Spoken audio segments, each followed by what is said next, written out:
Ito ang pinakamatandang festival sa Pilipinas at isa to sa mga celebration na hindi mo dapat palampasin. Ganto kasi yan. ¡Viva el Señor Santo Niño! ¡Viva!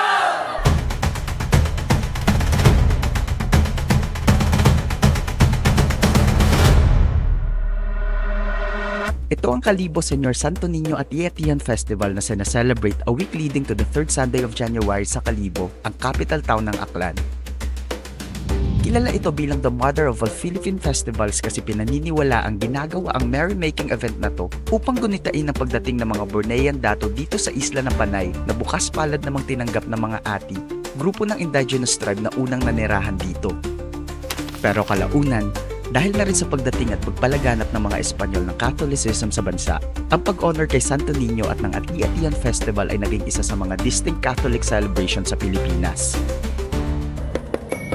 Dito sa Kalibo, siksik sa dami ng activities na masasaksiyan sa isang buong linggong selebrasyon ng Ati-Atihan.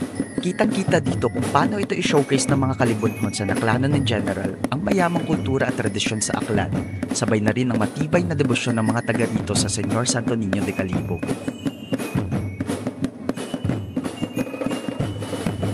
Pro tip, wag na wag mong palagpasin mag-join sa sadsad. Not like other festivals na nasa gilid ka lang nanonood. Dito sa Ati-Atihan, libre kang makijoin sa sadsad at sumayaw sa naglalakas ang mga tambol from the tribes na nagkalat kahit sa kanto ng Kalibo. Kung hindi ka man makajoin ngayon, make sure na pupuntahan mo ito next year.